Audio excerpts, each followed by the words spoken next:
y vamos a ir en el capítulo 9. Segunda de Corintios, capítulo 9. Cuando usted me da un amén. Amén. Segunda de Corintios.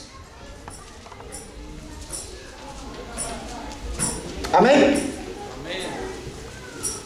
Amén. Yo les voy a dar una enseñanza hoy que le ha robado la bendición a mucha gente. Así de que yo le pido su humildad para poder captar este mensaje. Amén. Amén. ¿Estamos listos? Amén. Segunda de Corintios capítulo 9, versículo 7. Segunda de Corintios capítulo 9, versículo 7. ¿Está ahí? Miren lo que dice. Dice, cada uno de... ¿Usted sabe qué significa dar? Amén. Que dar, dice, como propuso en su corazón, no con tristeza, ni por necesidad, porque Dios ama. Amén. Versículo 6. Dice, pero esto digo, el que siembra, ¿qué dice? Escasamente, también segará escasamente. Y el que siembra generosamente, generosamente también, ¿qué dice? Versículo 8. Y poderoso es Dios para hacer que abunde en vosotros, ¿qué dice? Toda gracia, a fin de que teniendo siempre en todas las cosas todo lo suficiente, abundéis, ¿para qué? Toda buena obra. Amén. Así es de que, versículo 10. Y el que da semilla al que siembra y pan al que come, proveerá y multiplicará vuestras sementeras y aumentará, ¿qué dice? Los frutos de vuestra justicia. Amén. Así es de que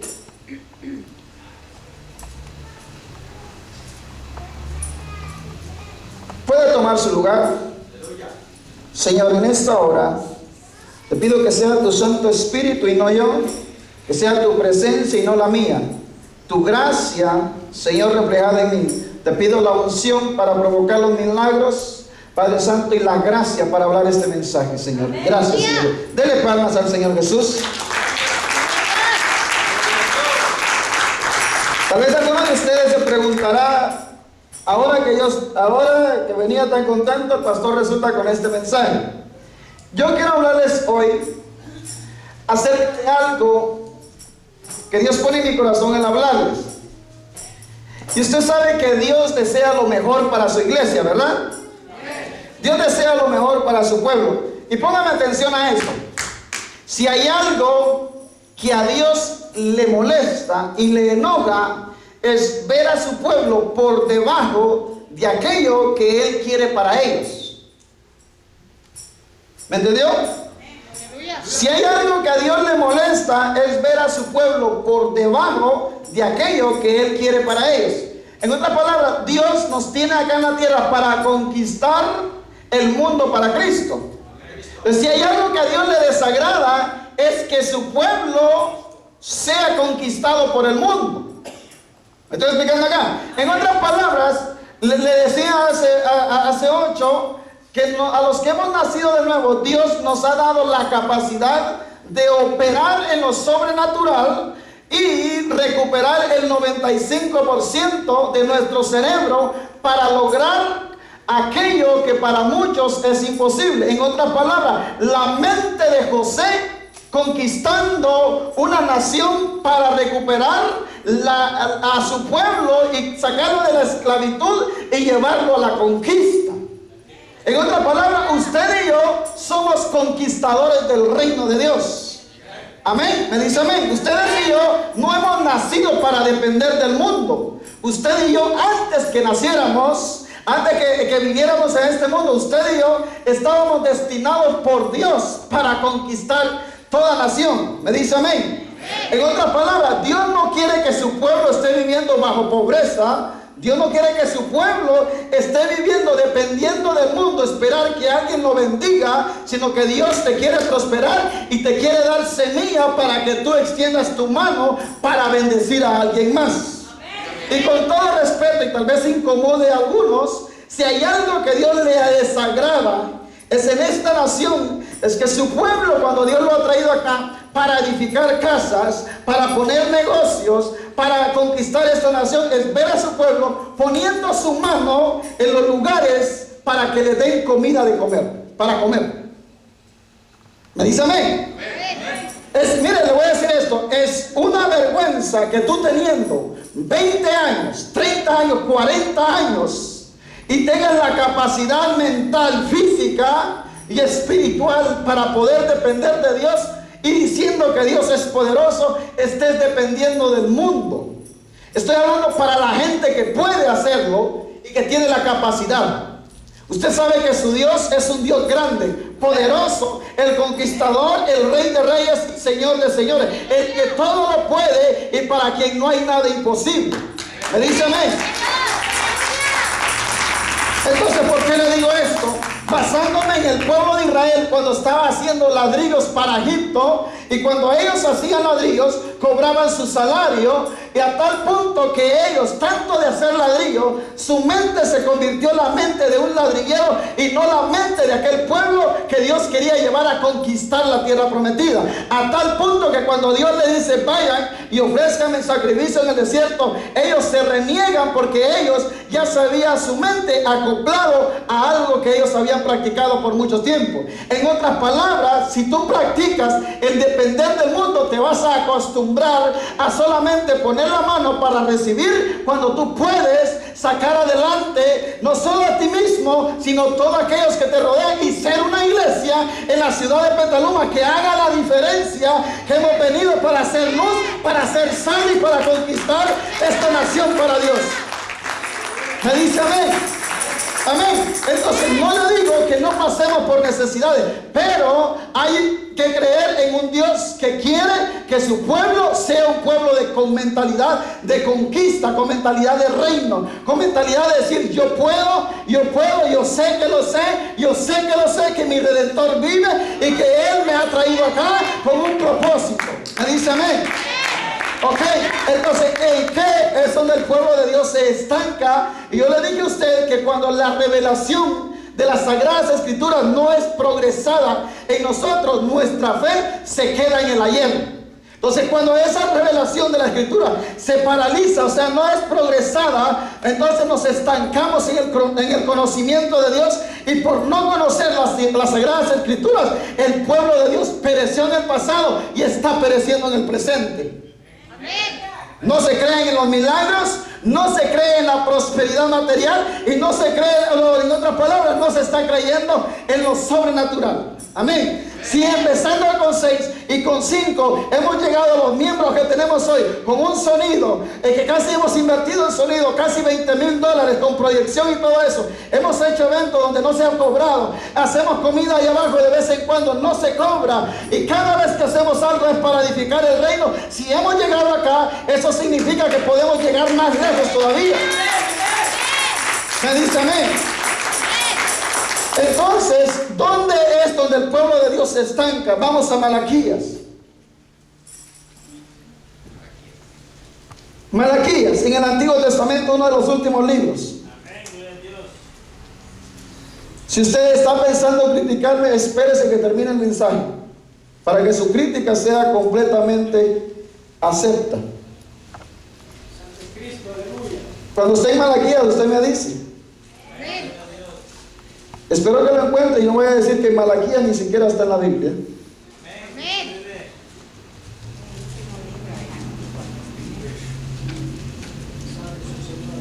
Amén. Malaquías 3:10, mire lo que dice. ¿Está ahí? Dice, traed, ¿qué dice? Todos los diezmos al alfolí o al altar, y hay alimento en mi casa, y probadme ahora en esto, dice Jehová de los ejércitos, si no os abriré las ventanas de los cielos y derramaré sobre vosotros bendición hasta que reprenderé también por vosotros al devorador, y no os destruirá el fruto de la tierra, ni vuestra vid en el campo será estéril, dice Jehová de los ejércitos, y todas las naciones os dirán bienaventurados, porque seréis, ¿qué dice? Tierra, ¿qué? Deseable, dice Jehová de los ejércitos. Ojo, pues, versículo 11, nuevamente. Reprenderé también por vosotros al devorador, y no destruirá el fruto de la tierra. Y dice, ni vuestra vid en el campo será estéril, dice Jehová de los ejércitos. Ojo, pues, primero quiero decirle que no piense, mi amado hermano, es las cosas negativas. Primero, es la única escritura donde Dios dice, probadme en esto, dice, a ver si no os abriré las ventanas de los cielos. Y hay otra escritura en el Mateo donde él dice, no puedes servir a dos señores. Es la única escritura donde Dios se compara con el dinero, con el Dios Mamón. Entonces, mire, es más, le voy a decir esto. Anoche sucedía una liberación en el grupo de nuestra hermana Giovanna. Dice que esta liberación es con una palabra que yo les dije a ellos. Mi amado hermano, es que si hay algo donde la iglesia es paralizada, es en la fe demostrada por obras. ¿Me dice amén? O en el amor llevado con hechos. Entonces, hay algo que yo quiero que usted entienda hoy. La pobreza, o la mayoría, el número más grande de gente que muere en el mundo es a causa del hambre. ¿Me dice amén? A tal punto que hoy existen más de cientos y cientos de religiones, pero poca práctica del amor. Entonces, pero lo que yo quiero que usted entienda hoy es que el pueblo de Dios ha caído en esta, podría decirlo yo, maldición, en que la Biblia dice, malditos sois, porque vosotros toda la nación me ha robado. Entonces, la maldición es aquello que trabajas y trabajas y trabajas y no hay prosperidad en tu vida. Tienes un trabajo, sales del uno, te vas al otro y no hay prosperidad en tu vida, ni siquiera hay gozo, ni siquiera hay paz. ¿Por qué? Porque esa es una maldición. Simplemente se vive una vida acá en Estados Unidos o donde quiera que se encuentre la gente, vivirla por quererla vivir, pero una vida sin propósito no tiene sentido. ¿Me dice amén?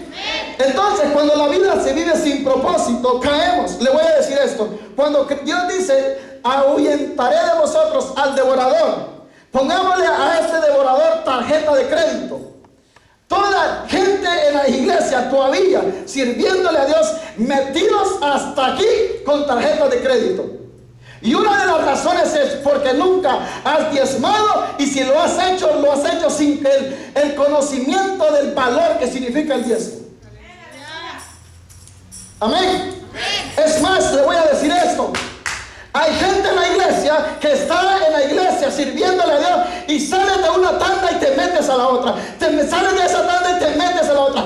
Todo el día y toda tu vida viviendo una vida estresada que tienes que pagar algo. Cuando sabes que tu Dios te ha llamado para que seas próspero, para que bendigas a aquel que no tiene, y deja y sal de la deuda y edifica tu vida y declara en tu vida que Dios te ha traído para vivir una vida con propósito. Es más, es vergonzoso que ustedes se anden metiendo en deudas y en tandas. Es vergonzoso escuchar a cristianos metidos en tandas. Le voy a decir que tanda y tarjeta de crédito significa deuda en Estados Unidos. O no me va a decir usted que, o usted me va a decir que es glorioso que recibas tu cheque y que se lo vayas a dejar a alguien. ¿Es glorioso eso? No es glorioso. Lo que yo le estoy diciendo hoy es para edificar sus vidas. ¿Por qué no haces hoy algo con Dios y dices, Señor, ayúdame a salir de toda deuda y de toda maldición? Y cada vez que tú traigas los diezmos aquí al altar, no solamente de los diezmos por quererlos dar. Los diezmos es un sentido espiritual que va más allá de la capacidad humana. Pero mucha gente se ha estancado. Y le voy a decir esto, los diezmos no funcionan que los des hoy y mañana no. Hoy y mañana no, hoy y mañana no. Un día para Dios y el otro cheque es para ti. No funciona. Es más, le voy a decir, los diezmos no se dan en cualquier iglesia. Los diezmos se dan donde tú reconoces que el que te predica y el que te habla la palabra es tu pastor. Tú puedes enviar tus diezmos para otra iglesia, lo puedes hacer, pero te voy a decir algo. El orden en la Biblia es que cada uno haga partícipe a aquel que le enseña y lo instruye en la palabra. Es más, le voy a decir esto: con los diezmos usted puede estar en la iglesia y darle sus diezmos a un pobre. Eso es acto de bondad, pero con los diezmos no se hacen actos de bondad, con los diezmos se hacen actos de adoración. Que los diezmos no son para irlos a dar allá afuera, sino es para el crecimiento del reino de Dios. ¿Me dice amén? Amén. No diga que está en la ley porque todavía no terminó el mensaje. ¿Me dice amén? Ok, entonces yo quiero que usted entienda hoy, mi amada iglesia, no levantes tus manos, pero al terminar el mensaje yo voy a dar una oración de liberación. Y lo dije al principio de año y lo vuelvo a decir otra vez: que tu meta este año sea salir de las deudas.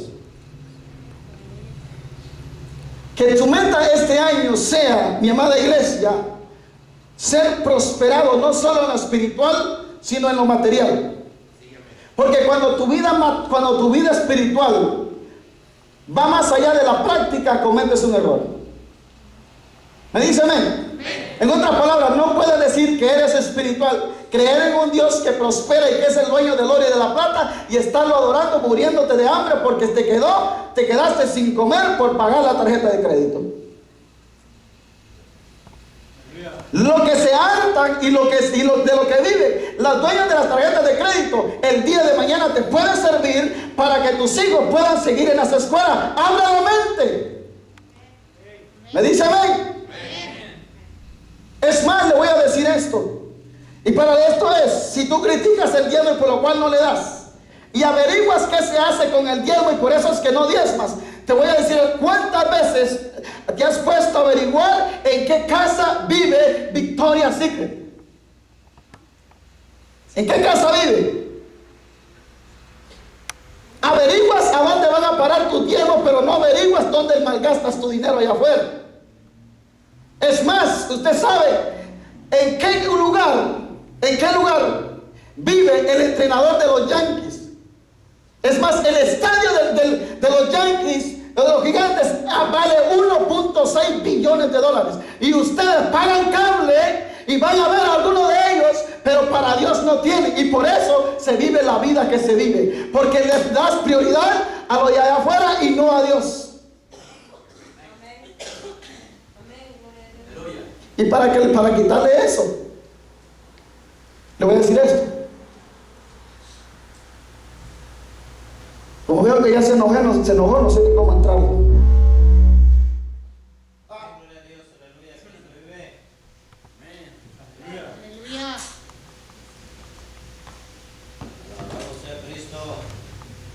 ¿Cuántos de aquí quieren ser prosperados?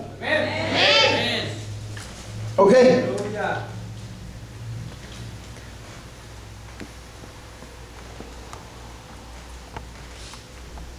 El hecho de la iglesia que ha dejado de diezmar es porque piensa que los diezmos están bajo la ley y no en la gracia.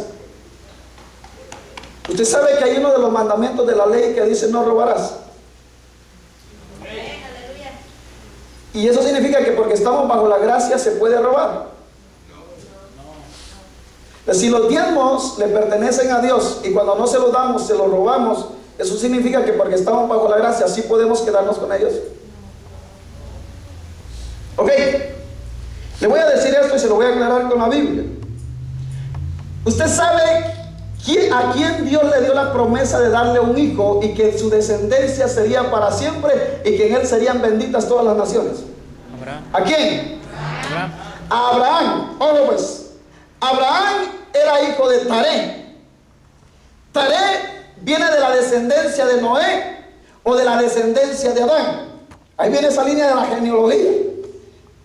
Entonces, Adán es hijo de Taré y Adán existe 400 años antes que Moisés. ¿Usted sabe quién fue el que escribió la ley? El Pentateuco. ¿Sabe quién la escribió? ¿Quién? Moisés. Y Moisés, le voy a decir, Moisés Moisés era descendiente de la tribu de Leví. Padre, le estoy diciendo esto para que anime a sus hijos, para que vaya a estudiar genealogía, que estamos estudiando con la prejuvenil. Es lo que le estamos enseñando, las genealogías de la descendencia. Moisés viene de la tribu de Leví. Y la tribu de Leví es a quien Dios lo establece como los sacerdotes. Los levitas eran los que administraban en el altar. Y la ley se escribe por medio de los levitas. O sea, no por medio de Abraham. Entonces, y si Abraham existe 400 años antes que Moisés, eso significa que cuando se escribió la ley, ya los diezmos ya se practicaban. ¿Y dónde es donde se practican los diezmos y empieza esto? Es cuando Abraham viene de la derrota y se presenta delante del sacerdote Melquisedec. Es donde Abraham, dice la Biblia, que viene y se presenta delante de Melquisedec, tienen un encuentro, y viene Melquisedec, cuando ve a Abraham, dice que le da pan y vino. Entonces Abraham, en la actitud de que él le da pan y vino, él le da los diezmos de todo el botín. ¿Me está entendiendo? Ok, vamos a la Biblia. Vamos a Génesis. Cuando usted ahí me da un amén. Amén. Génesis 14. Cuando usted ahí me da un amén. Génesis es el primer libro de la Biblia. Amén. Cuando usted ahí. Génesis 14, 18. Amén. Mire lo que dice. Entonces Melquisedec, rey de Salem y sacerdote del Dios Altísimo, sacó pan y vino y le bendijo diciendo: bendito sea Abraham del Dios Altísimo, creador de los cielos y de la tierra, y bendito sea el Dios Altísimo que entregó tus enemigos en tu mano. Y le dio a Abraham, ¿qué dice? Los diezmos de todo. A Melquisedec. Ojo pues, Melquisedec es la única porción de la Biblia donde aparece Melquisedec. Era un sacerdote. Entonces, es la única escritura donde Melquisedec aparece en la Biblia. Melquisedec era un hombre sin genealogía, sin padre ni madre, sin principio de días ni fin de días. En otras palabras, el que se le apareció a Abraham, que es Melquisedec, es tipología de Jesucristo. Entonces, en otras palabras, Abraham le dio los diezmos ¿a quién? A Jesucristo. Y esto sucede 400 años antes que se escriba la ley, el Pentateuco, por Moisés. Es más, le voy a decir, los levitas eran los sacerdotes que administraban en el altar y eran los que escribieron la ley, porque Moisés es descendiente de la tribu de Leví. Entonces, cuando esto sucede en Leví, pero cuando Abraham le da los diezmos a Melquisedec, dice la Biblia, y le enseñé esto, la ley de la herencia. ¿Qué es la ley de la herencia? Es que la Biblia dice que cuando Abraham le da los diezmos a Melquisedec, dice que Leví todavía no existía, pero dice que el Leví estaba en los lomos de Abraham. En otras palabras, cuando Abraham le da los diezmos a Melquisedec, también estaba participando la tribu de Leví. Entonces eso significa que la ley no puede negar los diezmos, ni tampoco se pueden acabar cuando la ley termina. Porque en la ley de la herencia es que todo lo que tú hagas ahora como padre, bien para mal, va a afectar a tus hijos el día de mañana. ¿Me dice amén? Entonces, vamos a ver esto. Vamos a ver esto. Hebreos, vamos a Éxodo capítulo 2. Éxodo capítulo 2. Cuando usted ahí me da un amén.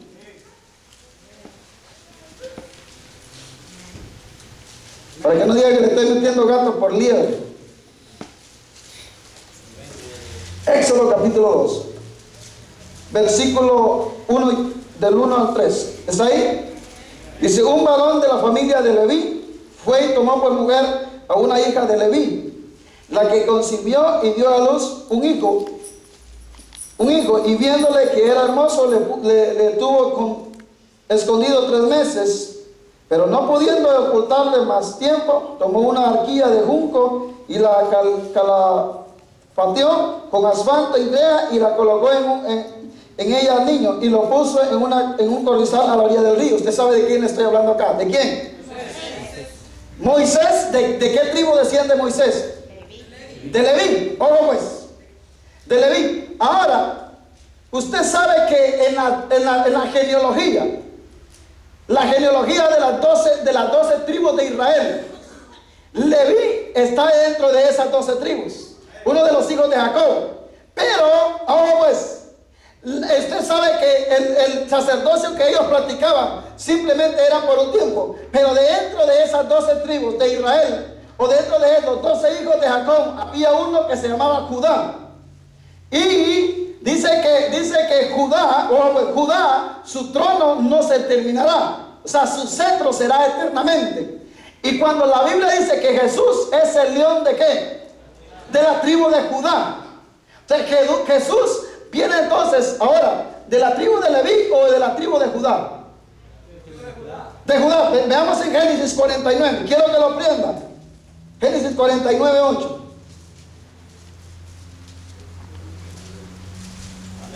49:8 dice, Génesis 49:8, a donde estaba atrasito, 2 capítulos para atrás. Dice: Judá, te alabarán tus hermanos, tu mano en hacer de tus enemigos. Los hijos de tu padre se inclinarán a ti. Cachorro, león de Judá, de la presa subiste, hijo mío. Se incorporó y se echó como león, así como león viejo, ¿quién lo despertará? No será quitado el cetro que dice de Judá. Pues, y Jesús es el león de ¿qué? De Judá. O sea, Jesús no viene de la tribu de Leví. Ahora pues, cuando Melquisedec se le aparece a Abraham, es la única vez. Una vez Melquisedec se le aparece a Abraham y se desaparece. Cuando Melquisedec se desaparece, aparece la ley. Pero cuando la ley aparece, se establecen mandamientos y estatutos. A tal punto que la Biblia dice: el que no haga esto morirá, porque la paga del pecado es muerte. Pues, entonces la paga del pecado es muerte. Entonces cuando el Melquisedec asciende hacia arriba, viene la ley, porque ya no estaba Melquisedec. Pero cuando la ley termina, entonces viene otra vez Melquisedec en el Nuevo Testamento, que es ¿qué? Jesús. De cuando Jesús viene en el Nuevo Testamento, entonces hay cambio de sacerdocio. Entonces, si hay cambio de sacerdocio, porque aparece otra vez Melquisedec, entonces es quitado la tribu de Leví, aparece Melquisedec. Si hay cambio de sacerdote, también tiene que haber cambio de ley. ¿Me dice amén? Amén. Ok, para que me entienda, vamos al libro de Hebreos. Hebreos capítulo 7. Cuando esté ahí me dan amén. Hebreos capítulo 7. ¿Está ahí? Mire lo que dice.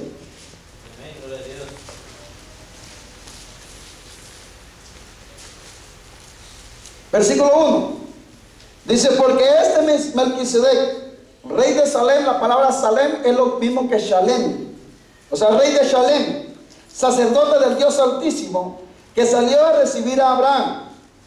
Dice que volvía de la derrota de los reyes y le bendijo, a quien asimismo dio Abraham los diezmos de todo, cuyo nombre significa primeramente rey de justicia y también rey de Salem, esto es rey de paz.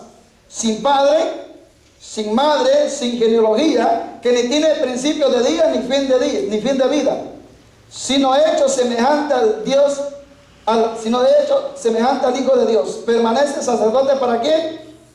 Siempre. Considerad pues aún cuán grande era este, que a quien aún Abraham, el patriarca, dio diezmos del botín. Ciertamente los que de entre los hijos de Leví reciben el sacerdocio, tienen mandamiento de tomar del pueblo los diezmos, según la ley, es decir, de sus hermanos, aunque estos también hayan salido de los lomos de Abraham, porque aquel cuya genealogía no es contada de entre ellos, tomó de Abraham los diezmos y bendijo al que tenía las promesas. Y sin discusión alguna, el menor es bendecido por el mayor, a quien ciertamente reciben los diezmos hombres mortales, pero ahí uno de quien se da testimonio de que vive. Y por decirlo así, en Abraham pagó el diezmo también Leví, que reciben los diezmos. Dice, porque aún estaban en los lomos de Abraham, dice, de su padre, cuando Melquisedec le salió al encuentro. Si pues la perfección fuera por el sacerdote levítico, dice, porque bajo el sacerdote porque bajo él recibió el pueblo la ley, bajo el sacerdocio levítico. ¿Qué necesidad habría aún de que se levantase otro sacerdote según el orden de Melquisedec y que no fuese llamado según el orden de Aarón? Ojo pues, cuando Moisés escribió la ley, Moisés jamás habla nada acerca de la tribu de Judá. Él simplemente se enfoca en la tribu de Leví, que era la tribu que iba a administrar según la ley. Ahora esto. Si hubo cambio de sacerdote, era necesario que hubiera cambio de ley. Pero la Biblia dice que Melquisedec es sacerdote ¿para qué? Para siempre. Ojo pues, si Melquisedec es sacerdote para siempre y Abraham le dio los diezmos a Melquisedec, entonces si el sacerdote todavía permanece, ¿será que los diezmos se terminaron? ¿Me está entendiendo acá? Porque si el sacerdote permanece todavía, eso significa que también el diezmo para el sacerdote todavía ¿qué? Existe. ¿Me está entendiendo acá? Oh, pues todavía existe, porque hubo cambio, porque la ley estaba en Leví, pero Jesús no viene de la tribu de Leví, Él viene de la tribu de Judá. ¿Está de acuerdo conmigo? Él viene de la tribu de Judá, no de la tribu de Leví. Entonces, usted y yo no podemos decir que usted y yo somos levitas. Si usted y yo decimos que somos levitas, eso significa que usted y yo estamos diciendo que todavía estamos bajo la ley. Usted y yo somos sacerdotes según el orden de Melquisedec. ¿Me estoy explicando acá? Ahora pues, yo no sé si le estoy hablando a la gente correcta hoy, pero espero que me esté entendiendo eso. Ahora, veamos el capítulo 7, versículo 11 de Hebreos. Versículo 12. 7:12. Hebreos 7:12. Amén. ¿Está ahí? Dice, porque cambiado el sacerdocio, necesario es que haya también cambio de ¿qué? Ley. Y aquel de quien se dice esto es de otra tribu, de la cual nadie sirvió al altar, o sea, la tribu de Judá, porque manifiesto es que nuestro Señor vino de la tribu de ¿quién? De la cual nada habló Moisés tocante ¿qué? Oh, pues, ¿de dónde viene Jesús? De la tribu de Judá. ¿Y a quién le presentó Abraham los diezmos? Y Jesús era ¿qué? El sacerdote Melquisedec. Entonces los diezmos eran ¿para quién? Para Jesús. Entonces, eso significa que los diezmos no están dentro de la ley. ¿Me está explicando acá? Porque Melquisedec y Abraham existieron 400 años antes que Moisés. O sea, no había ley. Le voy a explicar por esto.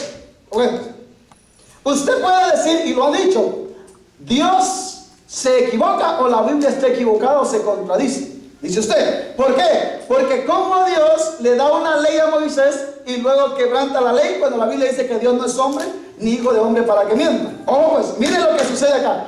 Antes de Dios establecer la ley por Moisés, Él hizo una promesa. Y le dijo a Abraham, yo te levantaré y te daré un hijo, y en él serán benditas todas las naciones. Entonces, cuando Dios le dice eso a Abraham, la ley no existía.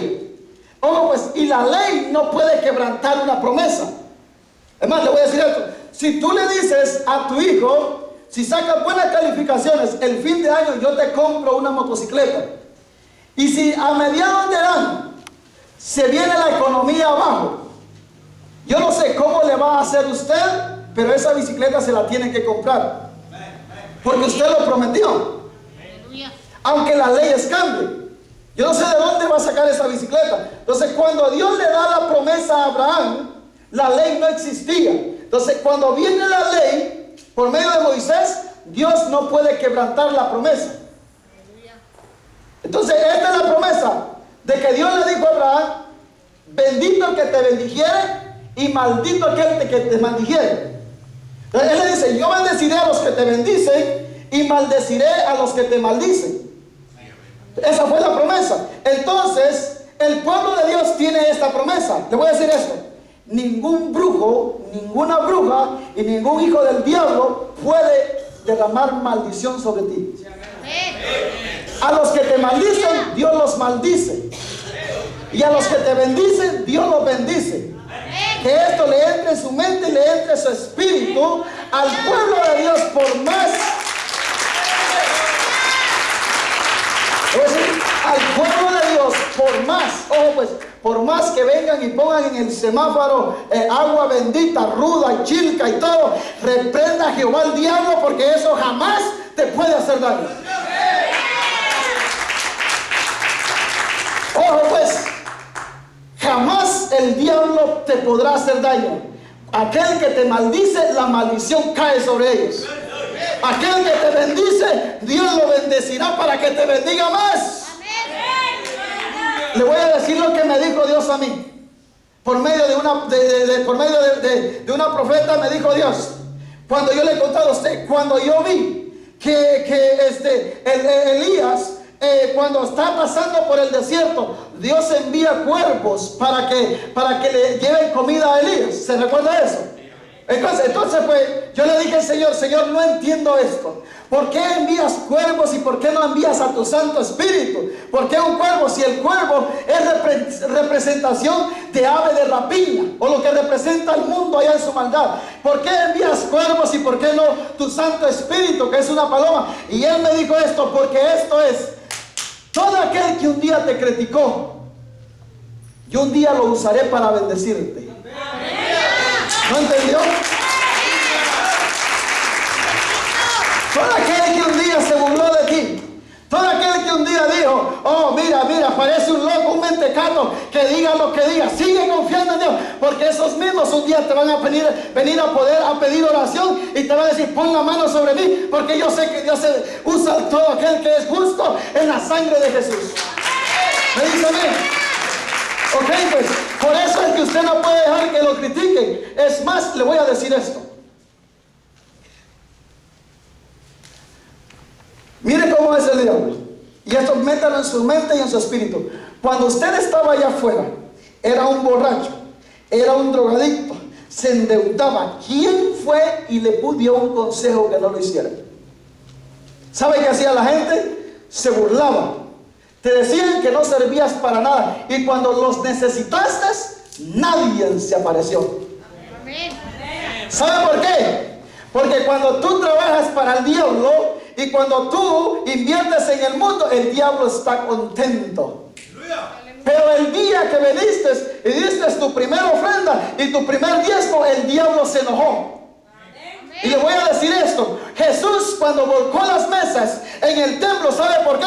Porque el pueblo ofrendaba mal.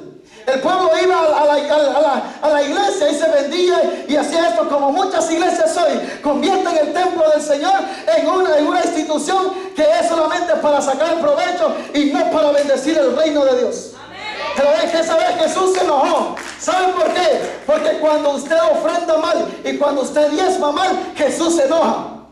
Pero cuando usted ofrenda bien y diezma bien, el diablo se molesta. Yo no sé usted, pero yo prefiero que las tinieblas y el diablo esté molesto conmigo que tener a Dios enojado.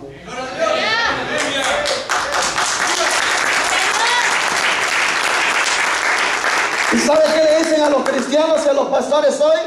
Son unos mercaderes de la fe. Solo diezmo y ofrenda son. Le voy a decir esto: ¿sabe qué es un mercader de la fe? Sacar provecho de la gente a través de un engaño. ¿Y sabe cuáles son las fiestas de los mercaderes de la fe? El Merry Christmas en Estados Unidos. Ponen a un viejo panzón en la entrada de una tienda. ¿Para qué? Para vender y para vaciar los moles en base del nacimiento de Jesús. ¿O no? Merry Christmas. Pase a comprar sus jeans. ¿Y saben qué ha hecho? Aún le venden a nuestros jóvenes drogas en el nacimiento de Jesús. Es el día que más se consume cerveza y droga. Es el día que la gente, muchos han muerto y se han ido sin Cristo, sin fe y sin esperanza. Es el día que la gente, el mundo allá, le vende a la gente a través de una falsa fe. Eso es hacer mercader de la fe. Santo es Cristo, aleluya. En el nombre de Jesús matan a nuestros jóvenes. En el nombre de Jesús vacían los moles. En el nombre de Jesús la gente entra el siguiente año hasta las nubes con sus tarjetas de crédito. Eso es el mercader de fe. Amén. Es más, le voy a decir esto. No se puede pedir en la iglesia para un templo porque todo el mundo murmura. ¿Cuántos de aquí entran a un estadio sin pagar gratuitamente? ¿Cuántos? Y si entra gratuitamente por tacaño, porque anda viendo quién le regala los tickets. Pero no voy a hacer para el reino de Dios. ¿Para qué necesitamos un templo si miren cómo está la economía? ¿Y cómo no dicen de estos allá afuera? Yo no sé usted, pero déjenme decirle que yo eso es lo que entiendo. Amén. Es más, para quitarle de su mente y para decirle, Pablo dijo esto, y yo lo dije aquí cuando empecé la iglesia. Si hay algo, hermanos, que yo me comprometo con Dios y con ustedes, es a no hacerle cargas a ustedes. Y yo dije, nunca voy a vivir de la iglesia, nunca voy a depender de la iglesia. Y le voy a decir esto, nunca me he propuesto vivir de la iglesia para no hacerle tropiezo a ninguno de ustedes. Cada vez que ustedes sus diezmos y sus ofrendas a la iglesia son para invertir en el reino de Dios.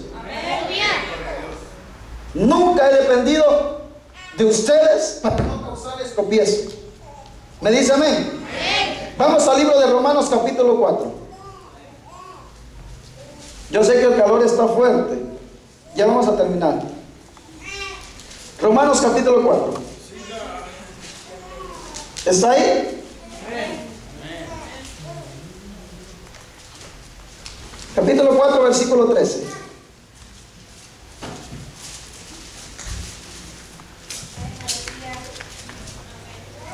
¿Está ahí? Dice, porque no por la ley fue dada a Abraham o a su descendencia la promesa de que sería heredero del mundo, sino por la justicia de la fe. Porque si los que son de la ley son los herederos, vana resultaría la fe y anulada ¿qué?